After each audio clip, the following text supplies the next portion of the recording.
যার শরীরে তুমি আঘাত করেছ সে আমার স্বামী না, সে যে আমার জোরার পাখি গো। এই বিশ্ব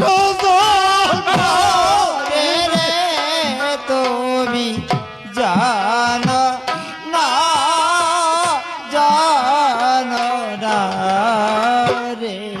জোরার পাখি রে আঘাত করলে জোরায়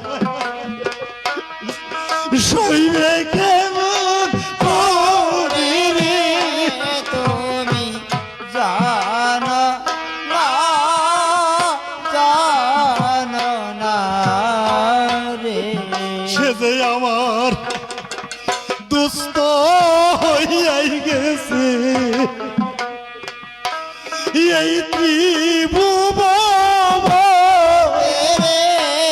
তুমি জানো না, জানো না রে। ওমা, আমার জীবনের একটা ঘটনা। একদিন সন্ধ্যার সময় পাক করে খাইতে বসছি,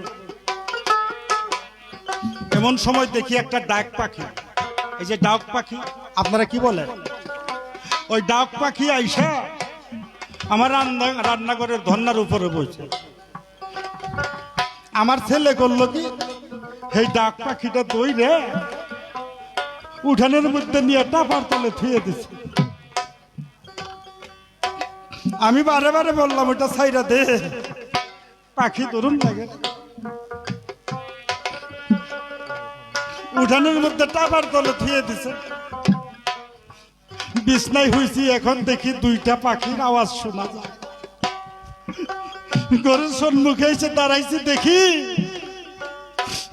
ওই জোড়ার পাখির জন্য টাপার বাইরে জোড়ায় পাগল গেছে ওই আরে তুমি জানো না, জানো না রে। চৌ চৌ করে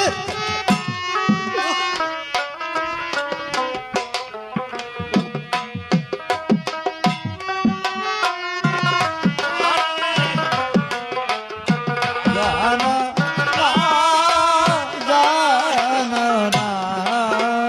আমার মনে হয় টাপার ভিতরে, আমি ঘরের সম্মুখে দাঁড়িয়ে দেখতেছি, আমার মনে হয় টাপার ভিতরে যে পাখিটা ধরছে গো, ওই পাখি জোড়ার পাখিকে বলতেছে তুই এখান থেকে চলে যা, তোরে ওরা বাঁচাইবে না, সুযোগ পাইলে পরে রে তুমি জানো না, জানো না রে। জোড়ার জন্য জোড়ায় কিভাবে সময় কাটায়, জোড়া থুয়া যায় রে তুমি জানো না, জানো না রে। মনে হয় বাইরের পাখিয়ে কয়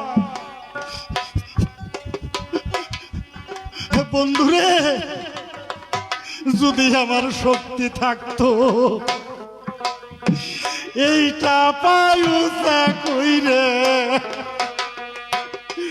তোরে যাইতেন লইয়া রে তুমি জানো না, জানো না রে।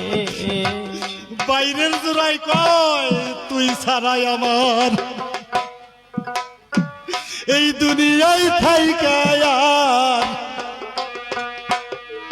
কি ভালো আছে রে তুমি জানো না, জানো না রে।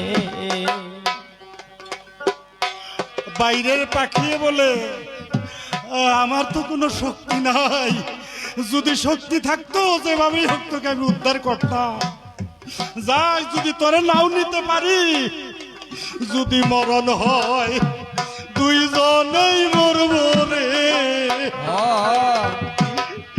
যাইব না সারিয়া রে তুমি জানো না জানো না রে ভিতরের পাখিয়ে কয় দেখ জীবনে তোর সাথে আমার যাহা কিছু হই